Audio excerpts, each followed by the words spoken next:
All right. How's everybody doing? Hope you guys are doing very well. I'm Steven Huskey, certified exit planner with Huskey Financial Group, and I've got my esteemed guest, Michael Thompson, also certified exit planner with the Thompson Planning Group.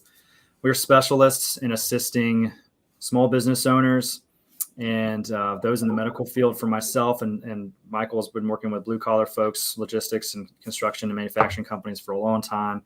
So some of the strategies that we're going to cover with you today have been used for decades in Fortune 50 companies, Fortune 500 companies, and we've adapted this for the privately held companies local to the Carolinas as well as across the country. Whoever needs our help, we're able to explain and educate on these programs.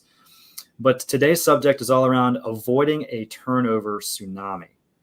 So since 2020, U.S. companies across the country have really experienced a sharp decline in the amount of folks that stay on to their business and an increase in the amount of attrition that they've been experiencing. And so for business owners, specifically around losing a key employee that you've trained and cultivated a relationship with is always a downer. But did you know that it's something that it's also eating at your bottom line?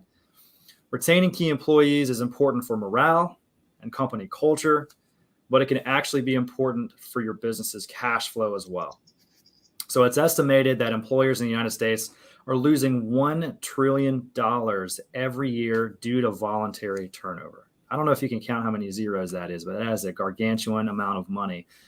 And that's a staggering sum for all of us. So below in our slides, which we'll go over, we'll look into how employee turnover can possibly cost this much and what employers can do to encourage their top performers to stick around for the long haul. Many business owners neglect to consider the true costs of losing a key employee, but it can be a pricey endeavor. Depending on the employee's experience level and role within the company, experts report that finding and training a replacement can cost anywhere from 6 months to 2 years of annual salary, oftentimes more than that. Some of those costs that I'm going to speak about here today are recruiting and hiring expenses, onboarding and training time, loss of productivity and engagement while that other person has left, interim time for the person filling in, sometimes taking on dual roles within the company, customer service errors, cultural impact, and loss of trade secrets and key customers. So I want to turn it over to Mike just for a few moments to kind of talk about his expertise in this area before we get into the slides today and how we can help share some secrets around retention planning for your best people. Thanks, Stephen. Well, you mentioned a number of the costs, and there are many. We break it down in two ways. We find that there are direct costs, which are obvious, and then there's an awful lot of indirect costs too. When we lose a key employee, with a company, they've been there, anywhere over 5 years. There's a certain cultural impact to the company that's hard to really measure or quantify. But it's real. And if any business owners out there have experienced, I'm sure there are some out there in the audience that have lost someone special to the company, it takes a long time to get over that. I mean, the other employees are impacted by it. It's just a mess. And so when an employee leaves a company, a profitable, successful company, for what we would look back at as menial increases in salary, $5,000 a year more money, and they've been with the company for so long. It's just a real travesty to see that happen, and there's ways to prevent it. Candidly, we can fix that together. Stephen and I, we've been doing these plans for collectively almost 50 years. So we've got a lot of experience in this area. And it's not just black and white, really. There's a lot of psychological components that go into building out one of these strategies and plan designs. We get to know the company very well. We get to know the employees, fortunately, the key employees, which has been a real thrill over the years. Get to know these people. It's amazing how many commonalities they have, how similar all the key people are that we have as participants in these plans. But it's over and beyond. I think Stephen may go over this in a minute, so I hope I don't get redundant. But group benefits is not what we're talking about. 401k is not what we're talking about. The type of things that we build and design are Fortune 2000, Fortune 500 style compensation plans that we simply customize for the closely held business. So it's exactly the same plans. They're very unique. I would say 99 times out of 100 when we meet a new business, they've never seen these plan designs. It's that rare. I don't know why. I can't explain it. It's been around since the 60s, but we just don't see it in a closely held space. A lot of business owners just don't know what they can do. These things are more tax favored than the 401k plan. We can be completely selective with who gets in the plan. So let me say that again, because that's gonna resonate with some folks. Well, wait a minute. I thought if you did it for one person, it was tax favored. You had to do it for everybody, and that's true under qualified plan rules. Correct. These rules doesn't exist. So we can be more selective. We can choose who goes into the plan, and there are no funding limits. So the ability to be able to build these things and customize them to a certain company, highly effective at preventing somebody from leaving, heaven forbid, in the dark of night, where you come in one Wednesday morning and the guy's office is empty. That's a terrible thing to have to go through if you've ever experienced it. We can fix that. Thank you, Michael. Appreciate that, man. So I'm going to go through all the slides here. Again, this is called Avoid a Turnover Tsunami. These are actionable employee retention strategies that every business owner should know, no matter the size of the business. My phone number is listed below, that 843-714-3387. You can also reach me at steven@huskyfinancial.com, and Michael and I can always respond to any questions as well in the StreamYard chat. But thank you again for attending and allowing us to share our education and knowledge with all of you. So part one, talking about retention planning. Michael touched on this earlier. There are quite a few different retention strategies that don't work. And the first one is around performance. Performance incentive plans are specifically designed to shape employee behavior over a shorter period of time, and they don't necessarily retain. Once they get that small performance bonus or whatever it is that you're going to provide for them, they may have already had one foot out the door. And so we need something that is a longer term type of incentive strategy, or some type of deferred compensation model, which we'll get into. And the second one is the retention plans, because a lot of the ones that are performance-based are short-term. The long-term ones are the ones that really make the big difference in the employee attrition lowering over time. And so if we're designed to keep the employee from willfully leaving the company, figure out, if you're interested in exiting your business at some point, if you're in your 40s or 50s and you're like 5 to 7 years out, you can actually mix and match your exit arrangement as well as a retention strategy with your key people. So those are some things that we'll touch on as well. Great benefits like 401ks, life and disability insurance, unlimited PTO, all of those things attract great people to your organization, but you need a separate plan to keep those great people there for a long and extended period of time. So those small, attraction tools really only keep people around for 12 months on average. So what are the characteristics of retention? What separates benefits that retain from traditional benefits that we hear a lot in the marketplace? Retention-focused benefits provide unique characteristics, unlike most, and should incorporate all the following. The very first one is extremely important. It's got to be deferred to a specific time in the future. People will stay on with you and your company for a bonus, a large commission, or even a large sum of cash. The sooner that benefit vests, the easier it is for them to leave. So ideally, the benefit should be cliff vested when the employee receives more of the benefit, the longer that they stay on with you and your company. The second one, also extremely important. You can't just provide something that you think the employee is going to want themselves. You have to have a deep, sometimes philosophical conversation with your employees, because everyone has unique things they'd like to accomplish within their life, within their family, within their own businesses. And so it's never a good enough reason to just go to them and say, I didn't want you to leave.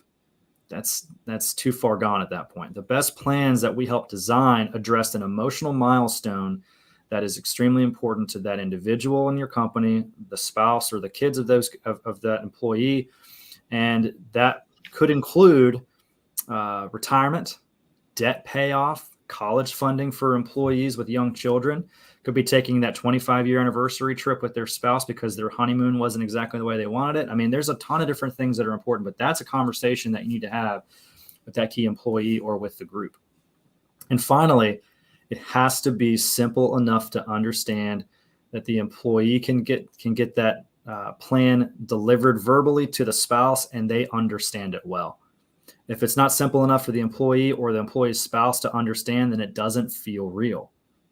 Plus, another added value to that is that if the employee is going to the spouse and saying, hey, I'm thinking about leaving, XYZ company, the spouse is going to give them a swift kick in the behind and say, hey, we're having our kids' college paid for in 5 years. You better not leave. So those good retention plans have a promise to pay if you stay. And the best retention plans have a promise to pay if you stay, but they will also pay no matter what, including if you get hurt or sick along the way, or if you die too soon, the family members can still receive that payout that you promised as the employer. So anything you'd like to add on to that, Mike? Just kind of touching back on some of the impact if we do lose somebody. There's something what we call the domino syndrome, where if one key employee leaves a company, let's say you got 50 employees, and one key person leaves, unfortunately, it wouldn't be a surprise to have another one leave in the next 2 months or so. It's a domino effect. There's concern among the rank and file. There's concern certainly around the key people. And that's just another cost. It's hard to quantify, but that was one thing I wanted to mention before we got too far away from it. Some companies don't ever recover from losing somebody that's really key. So the vesting, absolutely, the vesting strategies are the glue of a reward plan. I would say the psychological aspect of this stuff, when we're talking to business owners, and I hope we are, the audience is business owners, retention planning sounds great. We want to retain our key people. But when you're talking to the employee themselves, nobody wants to be retained. We've learned this over the years. So we would prefer to call, and the conversations we have with key employees are, this is a reward plan to recognize your efforts and value the company. One of the things I mentioned, commonalities, key employees know they're key. I think we all know that.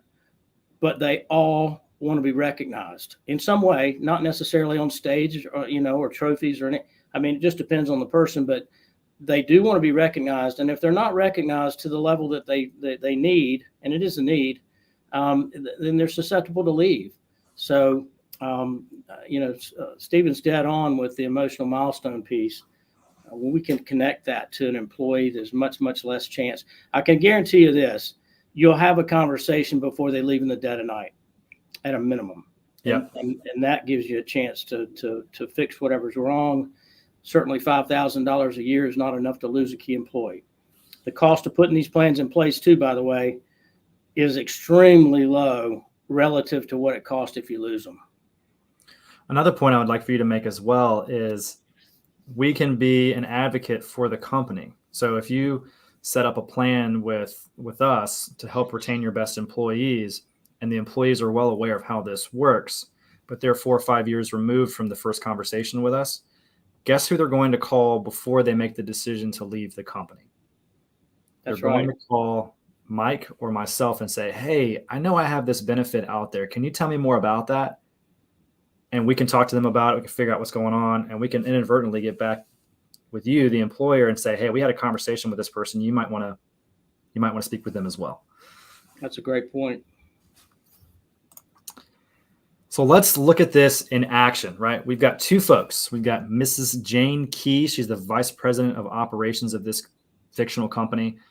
And we've got Mr. John Key. He's the vice president of sales. So in this scenario for Jane, she's a married 55-year-old female who's planning for retirement. Jane will receive $35,000 per year for 5 years, starting at the age of 65. It's allowing her to defer and receive maximum Social Security retirement benefits. So for someone who's very interested in having the most successful and profitable retirement possible, you can give her the ability to defer Social Security payments because they're having that income replaced with your benefit that you've provided for them. So if Jane is remaining with the company for 10 years and achieved a declared profit margin benchmark, they have then been rewarded and incentivized to stay, and then they get a payout over a number of years as well. So the good news is you can defer it out for 10 years, but then you can separate those payments over a few years as well, so it's not such a cash drag on the company. So you can figure out how that works.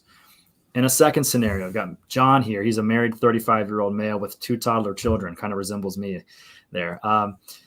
John will receive $50,000 per year for each child over a 4-year period to help cover education costs. That's huge. If my employer, if I had one, came to me and said, hey, we'll give you this, then you bet I'd stay on. But in order for him to get it, he must remain with the company for 12 years, including over that 4-year payout. So you've retained that person for 16 years, and then they receive the entire benefit. Probably a good idea to recognize that you'll be retaining that person for a longer period after the 4-year payout as well, because you treated their family so well. Yeah, and if I can jump in there, Stephen, and add to it, those are tremendously effective retention strategies.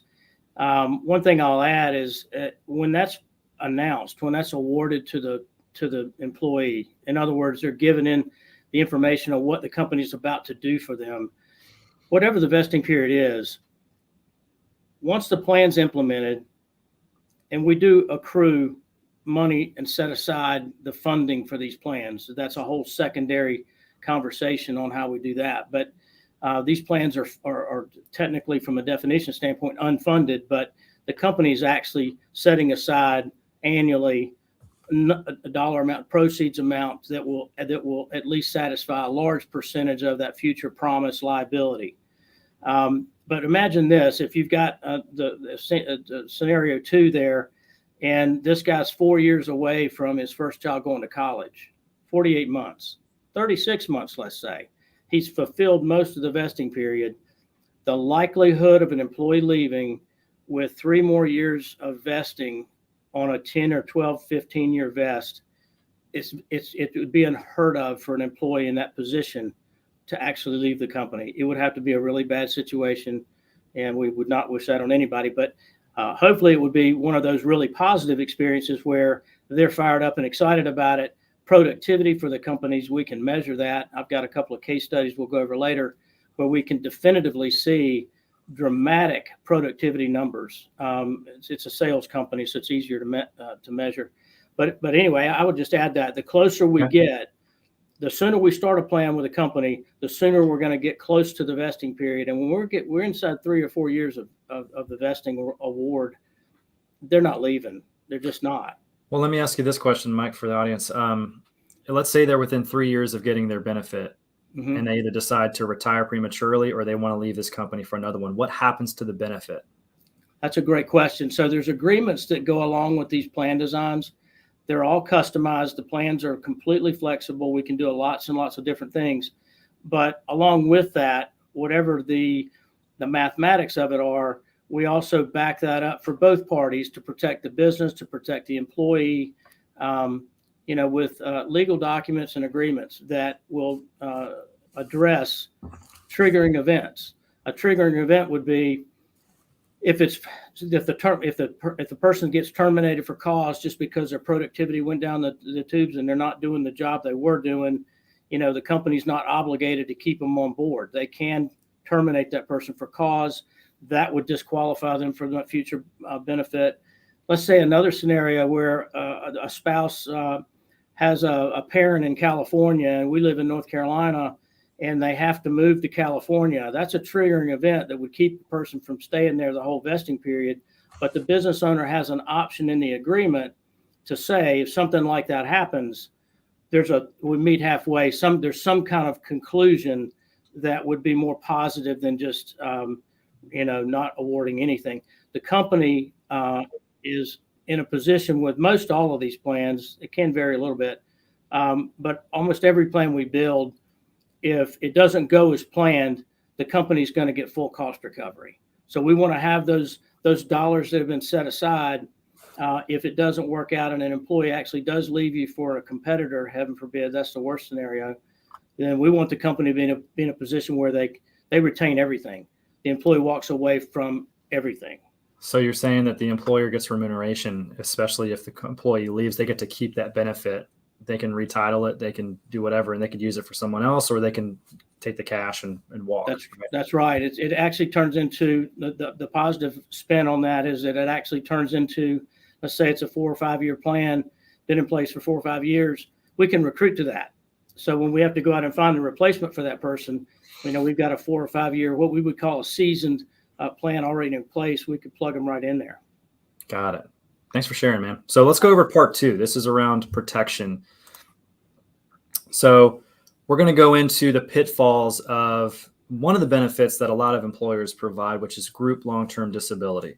It does provide an excellent foundation of coverage, yet this particular product was never designed to fully protect the income of employees that add the most value. It's more of a rank and file benefit, and they really enjoy it. But the certain pitfalls that remain unknown, that's not able to be quantified until an employee makes a claim. So only when they do they discover the contractual details that place significant limitations on their much needed disability benefit. And we'll go into reverse discrimination in just a second around that, but let's talk about how this benefit is better for rank and file employees, more so than your key employee group. So it's taxable income. If the employer receives a benefit today for creating a deduction in their income by writing the premiums for the client or for the employee, the premiums paid by the organization with pre-tax dollars, then that monthly benefit is entirely taxable for that employee. So they're expecting 60% of their pay. They're only going to get maybe 40% of it. That's a huge change for them. Reverse discrimination, something I mentioned earlier. Employer-sponsored group long-term disability insurance benefits are typically capped at a monthly income replacement amount far lower than most top employees. And as a result, the more you earn, the less of that income is actually protected. In addition, a lot of these group benefits do not provide a COLA rider on it, which means cost of living adjustment over time. So if they're on this benefit for a number of years, they're making the same dollar amount from the benefits company, and it's eroding their purchasing power due to the power of inflation and how that works. So nobody wants that.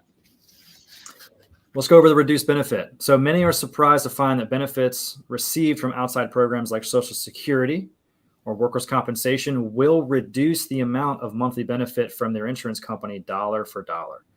That's why you see a lot of folks who are on disability stay on disability for a longer period of time, because should they go get a new taxable wage somewhere else, it reduces the benefit that they can sit home and receive. It's piecemeal as well. So a lot of these policies will only cover basic wages and salary calculated by a formula. And a significant portion of a lot of these companies, like sales companies, tech companies, they receive a lot of their income from overtime, bonuses, commissions, and a lot of retirement contributions are not accounted for as well. So they're exposed to a tremendous amount of loss.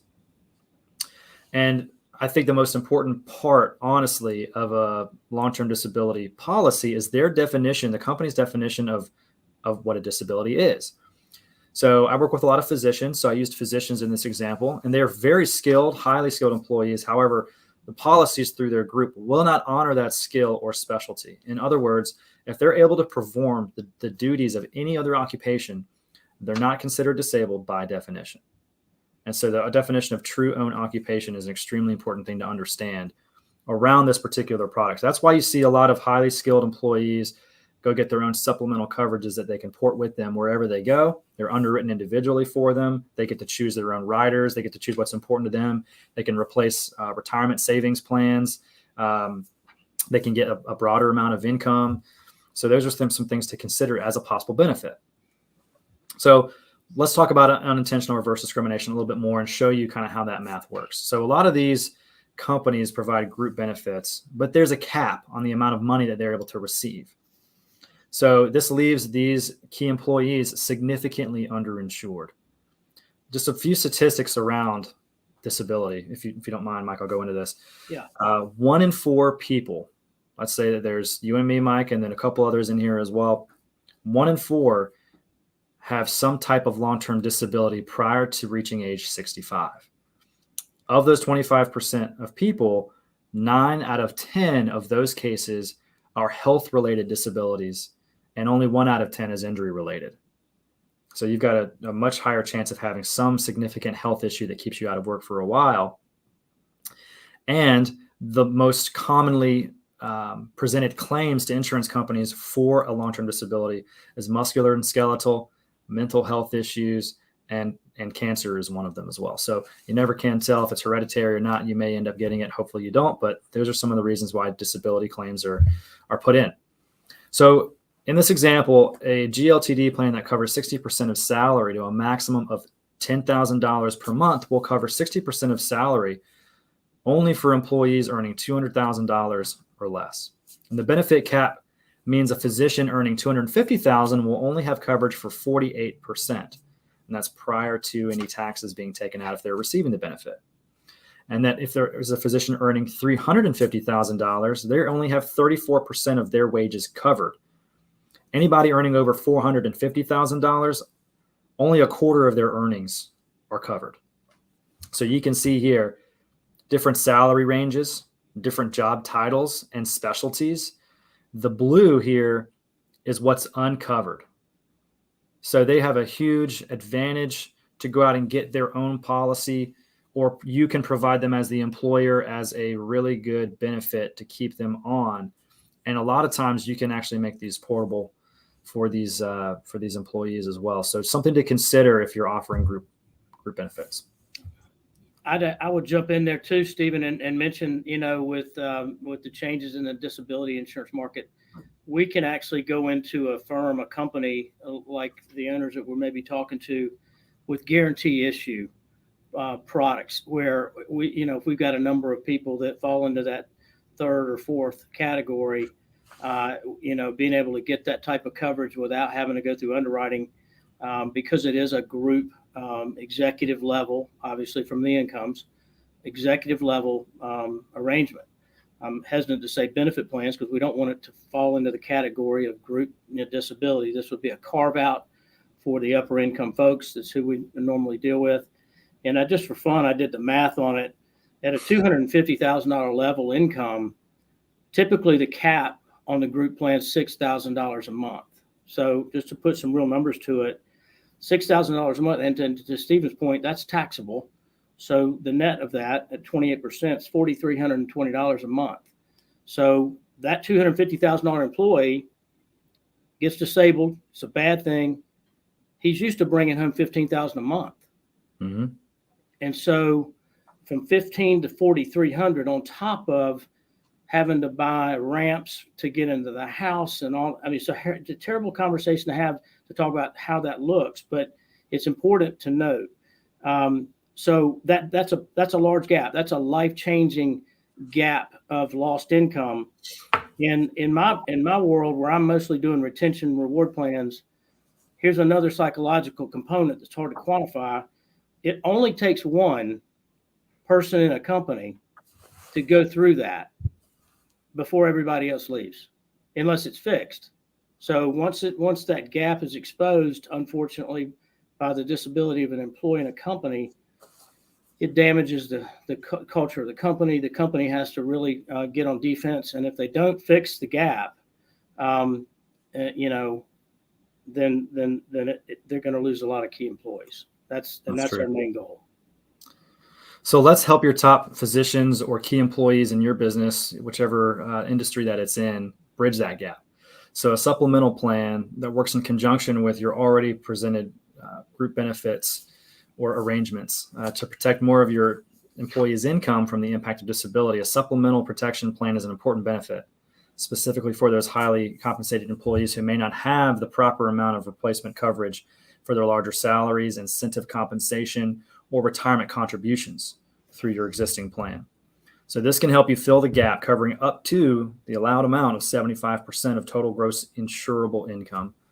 And so you can actually offer staggered amounts for each employee's particular salary, because as we know, the group benefits don't cover those commissions and bonuses, and these should provide the right amount of money. The remaining 25% that's uncovered, hopefully they're not paying as much in taxes, and they're not needing the specific benefits that they were paying for prior to that. So they can live really well off of 75% of their wages versus only the 28 or so that the other person was receiving. So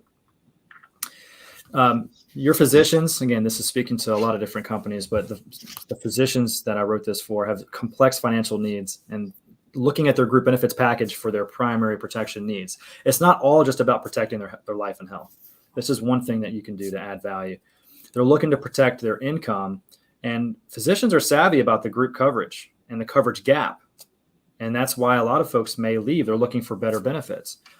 And so when considering employment prospects, they're looking for benefit enhancements that matter, such as those that recognize their need for additional income protection. So advantages for your organization as the employer, what's in it for you, right? So it helps you attract, retain, and reward those employees.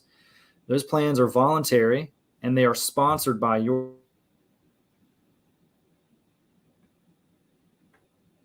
organization without any financial obligation. Paid coverages for select employees. Any premiums that you're offering to pay for are tax deductible as a business expense. We have a turnkey process that we put folks through to make it easy for them. And we have customized communications, which makes implementation easy as well. There's flexible funding and billing options for this particular benefit, and there's seamless end-to-end case administration, and we act as liaisons for that. Advantages for your employees. Purchased under the most favorable terms. There's easy application process. There's no medical exams. Just 3 easy yes or no questions to answer. I like to keep it simple. Coverage is individually owned, customized, and portable. If they wanted to take it somewhere, they could. And an annual renewal process enables coverage to grow with the employee's income. They can continue to see how their income has grown, and if they need more, they can get it. Coverage for more types of income covers bonus, incentive, retirement contributions, and there are also permanent premium discounts. If a large number of folks within your organization tag onto this benefit, you get discounts on the premium in most cases.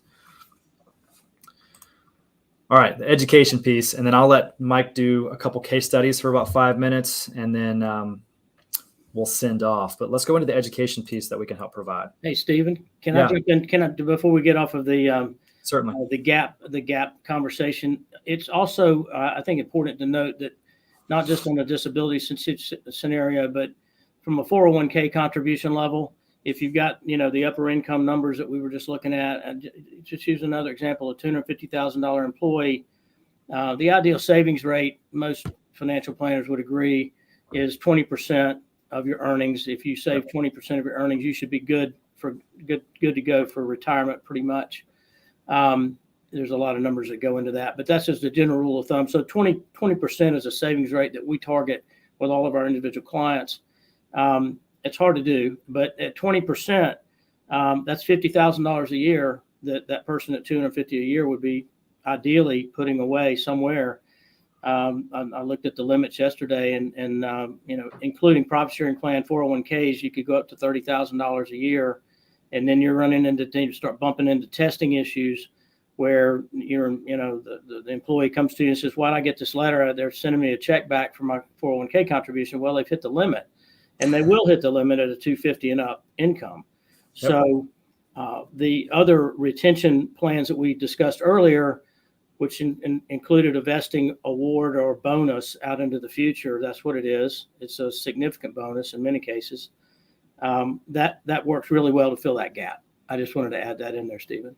Appreciate that, man. Thank you. Yeah, there's a lot of great, there's some really cool stuff that we do with these employers to help them save more for their futures. Creating individualized pensions is one of them, and they can actually give that capability to their key employees as well to save more above and beyond their 401k or profit sharing plans. So that's a good point.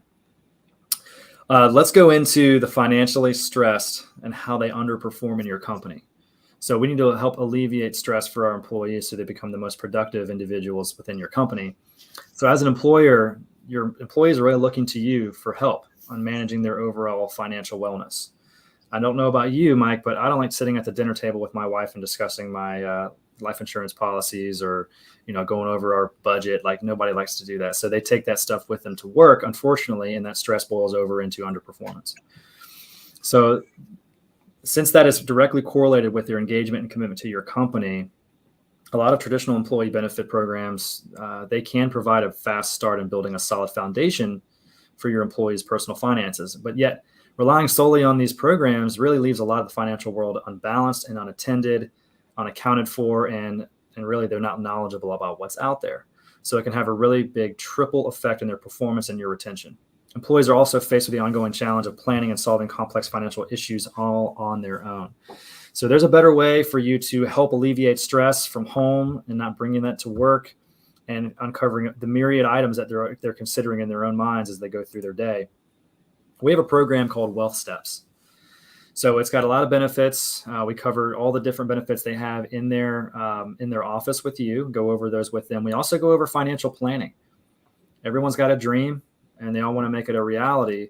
So we've got folks that we can send into the office and talk to your employees. They can educate them around the process that we bring folks through, the education that we provide. We never pitch products. We don't sell anything. We're there just to understand the many needs of your employees and help them get closer to their goals. So basically, it's essential personal finance concept conversation that we have with them. And we look at everything on a balance sheet perspective. As a business owner, you know how you live and die by your own balance sheet. We can also provide a simple personalized balance sheet for your individual employees and help them grow it as they get ready for retirement. So it helps them understand different financial concepts, simple logic, financial decisions that can help bridge the gap between a future of clarity, confidence, and security and where they might be today. Live workshops, website experience, and working with an individual financial professional that is well-versed in what they need. So quick overview, and then I'll let Mike have 5 minutes to go over some case studies. Retention. You can be discriminatory or selective with who you choose for your retention strategies. They're an employer-sponsored plan designed specifically to retain your top talent, translate that value to what you see as their role in your organization and reward them for it. Plan assets are corporately owned until the employee is fully vested and can be designed for full cost recapture once those benefits are paid to the key employee. So it's really not going to be much of a cash flow issue for you to implement these.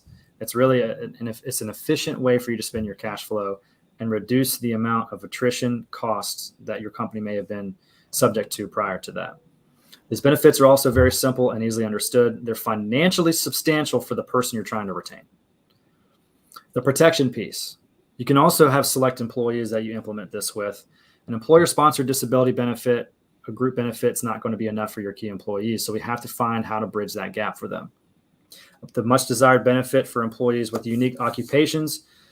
It eliminates reverse discrimination with standalone group policies and policies that they have above and beyond that are permanently discounted and issued with no medical exams. And we remove that biggest obstacle from that equation, which is underwriting. We're in that world ourselves, Mike. I think you can understand that that's the bane of our existence as financial planners, is underwriting, but it's a necessary evil. An employee's income is completely protected with full policy ownership, containing unique contract language for them as an employee, permanent discounts and limited underwriting. The third concept around this benefit executive review is employer-sponsored financial education programs that gives employees access to real financial advice that's comprehensive, consultative, and it's holistic. Financially stressed employees underperform historically. So if your employees are looking to you to help manage their wealth and understand all about their finances personally, our program gives those employees what they really need. Solid advice, supports them at work so that they are more supported at home. And this program also supports other existing benefits like 401k participation. If you would like for them to implement more money of their own into 401ks, we could help bridge the gap between the understanding of how that works and actually putting the money aside and contributing to it. So we have the on-site live workshops, personalized website experience, and access to a licensed financial professional. So I believe comes to the end of our presentation. And I will let you go ahead, Mike, and share some excellent case studies for us today. That's great. So there's a couple of case studies that we pulled.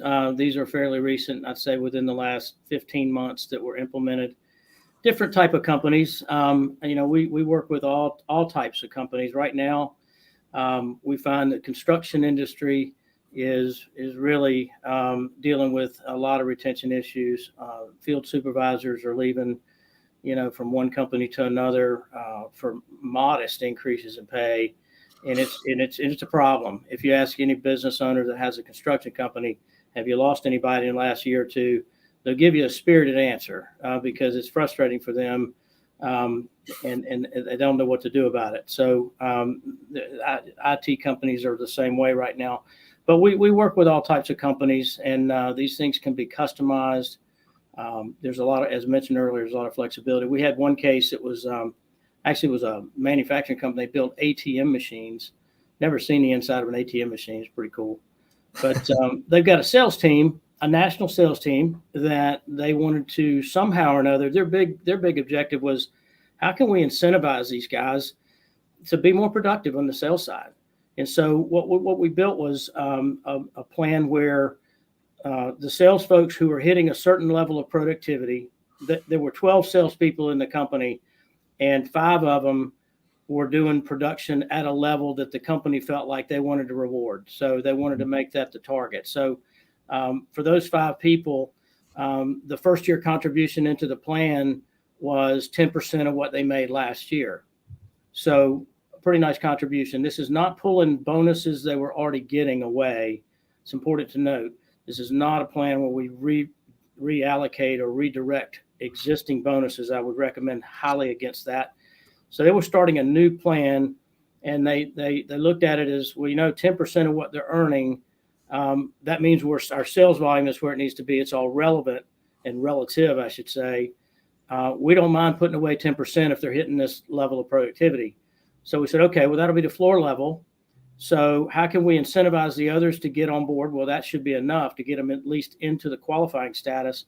But how do we move the guy in grid 1? We built out 5 productivity grids based on sales volume. So they're doing the minimum, which is the 5, and that's satisfactory performance. If they go to the next level based on sales volume for that year, they would go into the first grid, and that would increase their contribution level that the company's funding by another 10%. And we did 5 grids. So that's 10% to get in of last year's salary. Theoretically, nobody hit the 5th grid yet. I'd have to check for last year. This plan's been in place a couple of years now. But nobody's hit the 5th grid as far as I know. But if they did, that would be a 60%. Remember, contribution, they don't get the bonus right away. It goes into a deferred compensation arrangement. But the productivity incentive is there. So when somebody does ring the bell at that 60% mark, let's just say they made $200,000 last year. That's a big bonus, relatively speaking. Will that person leave the company? We'll get a vesting period on this plan. So they're not leaving. That's a very rich incentive-based way that the company can, again, the money's there because the sales volume's there. That makes it really easy for the company. And the company's benefiting from it too, by a long shot based on margins. But anyway, so that was a pretty creative one. They had actually an 8-year vesting period on that. We normally will put the vesting period anywhere between 7 and 10 years. We can have flexibility on that. The shorter the vesting period, the less we feel the company's getting for what they're funding. We'd like to have them at least get 8 years of retention. We don't go past 10 though, because if you tell a 39-year-old sales guy, if you stay till 65, we're going to give you that doesn't mean anything to them. It's too far out. So 8 to 10 years is ideal, we find, and you can always get to the 6th or 7th year, and we can sweeten the deal and push out, the award even further, or pay it out and start another one. But anyway, it does get a solid retention of 8 or 10 years. So that's one case. Yeah, let's do one more high level case study, and then we'll send everybody off. All right. Here's an interesting one. So this electrical contracting company, these guys wanted to sell the company. They said inside of 8 years, and they had a handful of folks that they felt like were key to the company, that if a third party were coming in to buy the construction company, they felt like these key people needed to be in the company. If they lost those people during a transition of ownership, they felt like not many people would want to buy the company. So what we did, we put a stay bonus in place for those 8 key employees, that the vesting period, we had it set up at 10 years. And so it stayed with the company for the 8 years, and then the company sells. Well, we wanted to have some incentive for those folks to stick around through the transition to the new ownership. So they're only 2 years out from their vesting period on a significant bonus. The mathematics behind that strategy are, For every dollar we spend on that stay bonus to keep those 8 people, the company's going to sell for $5 more for every dollar we spend. So the company gets it back. The sellers of the company, I should say, profit from that, and it makes the transition much smoother. That's just another example of how creative we can be with these things. So you're saying that this is not limited to just physicians or construction companies or electricians or ATM production machines. We can use these really in a very across the board. People ask me all the time. I get the question all the time. What's your ideal client? And my answer is any successful business, because any successful business has key employees. Now it might be the owner. We don't know, as small as that can be. It could be the owner, but and there's plans for those guys too. But typically, if it's a successful company that's got some traction and they're doing well, we know there's somebody driving that bottom line, and it's always a relevant conversation because it's the second biggest concern business owners have, right behind cash flow.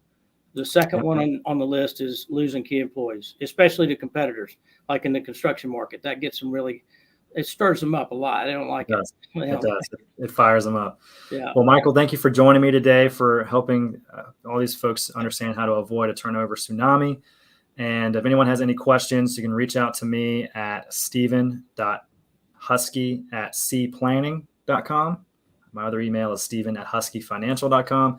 And you can reach out to Mike at mthompson@cplanning.com as well. Looking forward to hearing some questions from y'all via email. Thank you so much for your time. Thanks, Stephen.